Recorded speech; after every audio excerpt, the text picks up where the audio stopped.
In this video, I'm going to show you how to connect the PDF reader to Claude AI. So to do this, first and foremost, you need to be on the Claude desktop app. This is not going to work on the web browser. So if you haven't already, please get Claude on the desktop, which you're able to download completely for free on the official Anthropic website. But afterwards, what you want to do is you want to make sure you are logged in, go to the bottom left, select on your profile picture, select over here where it says settings. In the left menu, please go ahead and select over here where it says connectors. Then press on browse connectors like this.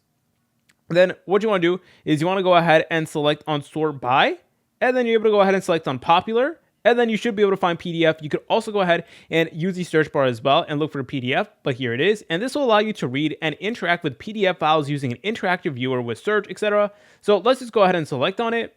Then you want to press on install just like so. Then your computer is going to ask you for confirmation. Press on install just like that. And then there you go. It is now enabled. From here, you're able to go ahead and press on back. Then, as you're able to tell in this list, we are now able to go ahead and see that it is right here. You could also select on this configure button right over here if you want to go ahead and set certain parameters and stuff like that. So this is where you would go ahead and adjust everything, but afterwards you're good to go, and you can go ahead and use Claude AI to actually organize and sort through your PDF files. If you guys found this video helpful, please make sure to leave a like and subscribe. I'll see you in the next video.